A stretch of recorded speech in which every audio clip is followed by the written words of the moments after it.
My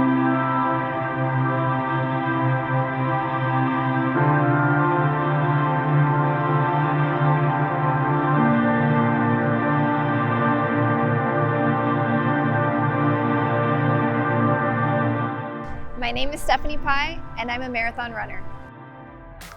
My typical training week for a marathon is I train running 6 days a week. I fully rest one day. I strength train as well. I incorporate at least 3, sometimes 4 days a week of strengthening. I go to the gym, I lift weights, usually a lot of lower body and full body workouts, things that mimic running. I also have to incorporate drills with running, things to work on my form. Flexibility exercises to keep obviously things stretched out. And then of course my recovery during my week that I incorporate things like compression boots and the massage gun. I get massages every 2 to 3 weeks I'll get a professional massage. A lot of icing on all my sore joints.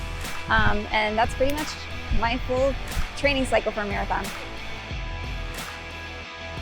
So the number one thing out of my entire training cycle for a marathon, the recovery portion helps me with my performance, because if my body doesn't recover well from like the previous day's workout, I won't have enough energy to run my speed workout the next day.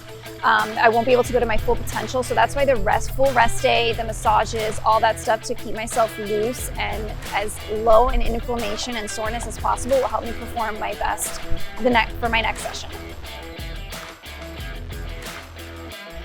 The number one thing that I've taught myself over the years with nutrition is you have to eat enough. A lot of runners get into running because they want to like lose weight or get in shape, so they think they have to eat less, but you actually have to eat more.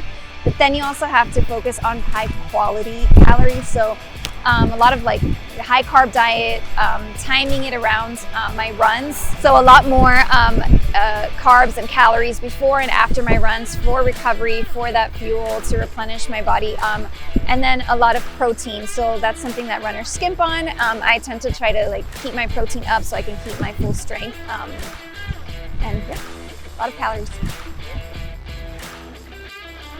Recovery practice and techniques that prevent injury for me are mobility training, so a lot of like joint mobilization type of exercises and stretches, professional massages at least once a month, if not twice a month.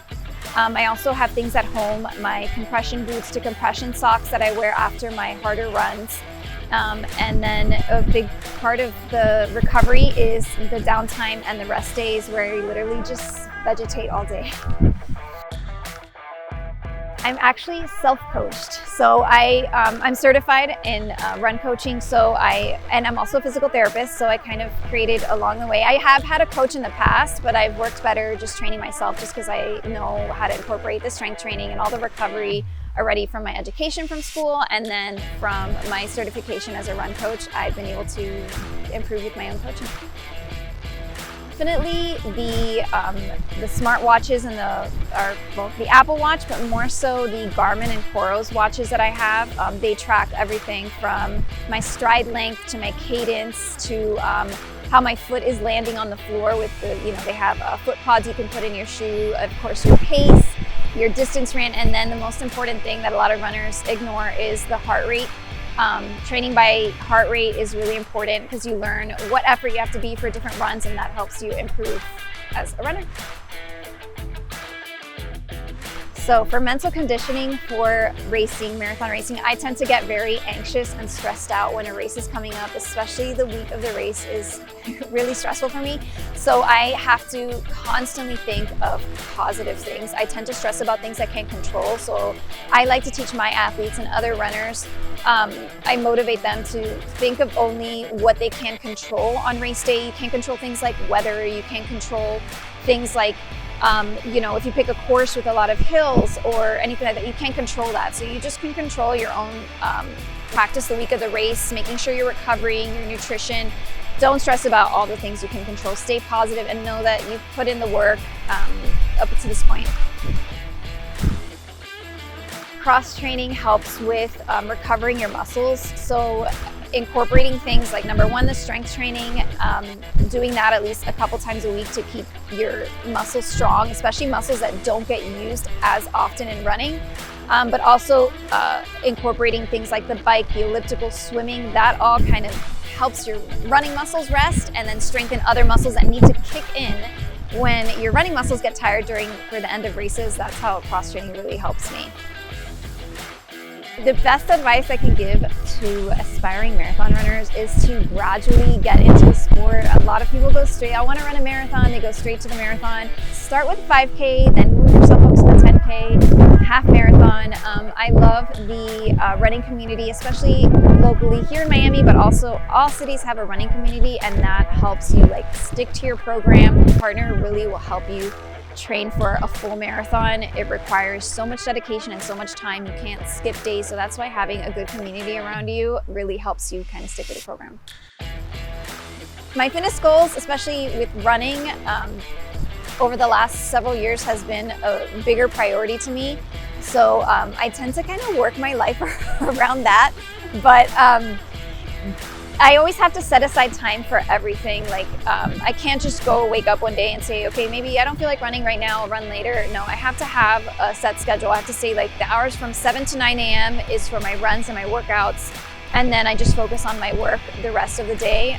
Just kind of setting up my schedule already like that helps me be able to balance both out and not neglect one. The most important gear, especially training in Miami in the heat, is sunglasses is number one. You have to protect your eyes. The most important reason for this is because if you have too much sun in your face and you squint, it actually wastes energy. So you'll notice this at the end of half and full marathons. You waste so much energy. So eyewear is very important. I would say my running watch, just to track my pace and heart rate and distance and all that. It helps you see your performance over time, and also a really good pair of shoes, which is the next most important thing. You have to take care of your feet. What I like about Tifosi sunglasses is all the variety of styles you can pick. I love their mirrored sunglasses. They have so many different colors. I have one for every day of the week. They're also even the big frame sunglasses are really great for running here in Miami. Just help you, again, prevent squinting, just really help with sun coverage. So I love the aviator styles. I know there's actually a few different styles of aviators. I also love the Vogel, which are the really big frame sunglasses. I love to race in those. And I love their swank. I've been wearing Tifosi sunglasses, I gotta say, for at least 7, if not 8 years. So I started with the old school Tifosi styles, and I've moved up my way for the past 8 years. The main part I love about my social media account, I really started it to track my own progress, keep me accountable for my training, but I love that I can inspire, if I can inspire one new person every year to get into running and to join the running community, it's like my goal. But I love to help everyone, either with whether they have like injuries they're trying to prevent, running injuries or any other kind of injuries. And just training, if they're training for their first race. I have a lot of people reach out to me. They've been running their whole life on and off, but now they want to start racing, and that's like my favorite part about being in the social media community. My name is Steph Pi, and I'm a marathon runner.